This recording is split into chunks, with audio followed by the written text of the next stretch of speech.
Filipino dictator's son loses one of 3 votes on elections bid. One of 3 Philippine elections commissioners handling petitions to disqualify late dictator Ferdinand Marcos' son from the May 9 presidential polls says she has voted in favor of the petitions and suspects there are efforts to nullify her vote.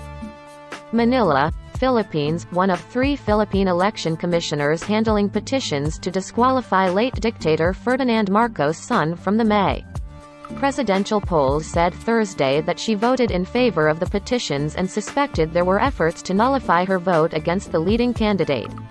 Criticized by human rights groups, Commissioner Rowena Guanzon said she voted to uphold the petitions, which sought Ferdinand Bongbong Marcos Jr.'s disqualification from the race because of a previous tax conviction. An offense of moral turpitude is one of the grounds to bar a candidate from seeking and holding public office.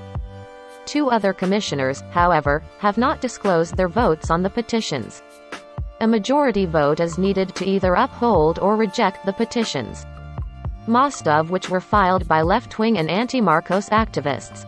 The 64-year-old Marcos Jr. had already served as a provincial governor and a senator.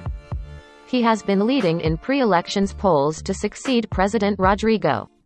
Any ruling by Guanzon and 2 other commissioners can be appealed. Guanzon said she voted against Marcos' candidacy because he was convicted of an offense involving moral turpitude, citing his non-payment of taxes for 4 years starting in 1982, when he was still governor of Northern Ilocos Norte province. Marcos Jr. did not comment immediately. Last week, another group of election commissioners rejected a separate bid to oust Marcos Jr. from the race. The petitioners in that case said he falsely stated that he had not been convicted of any crime. Guanzon said any decision by the Commission on Elections on his candidacy would most likely be challenged before the Supreme Court. Guanzon, who is retiring from the Commission on February 2, said she disclosed her vote ahead of 2 fellow commissioners to preempt what she said was an effort to nullify her vote. "I believe there is political interference here," she said without elaborating.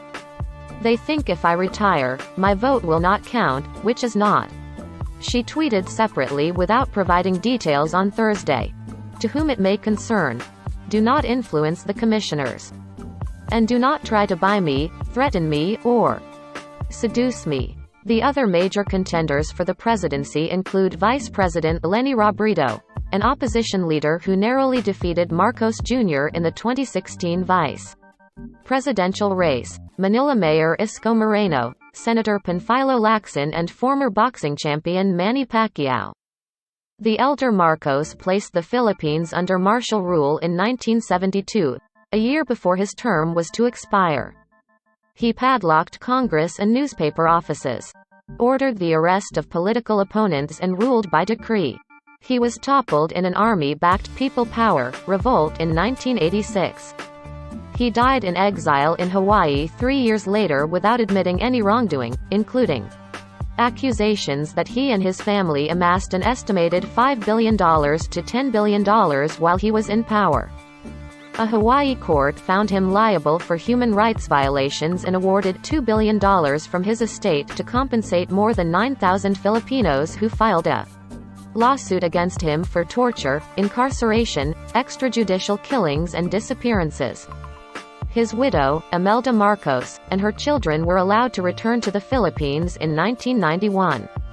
They have made a political comeback, winning seats in Congress and powerful provincial posts that brought them closer to the top job they said was stolen from them. Marcos Jr. has called the allegations against his father lies, angering human rights and pro-democracy activists. He has joined hands with Davao City Mayor Sara Duterte's daughter, as his vice presidential running mate. Duterte backs his daughter's run but opposition pairing with Marcos Jr. and has vowed to never support him.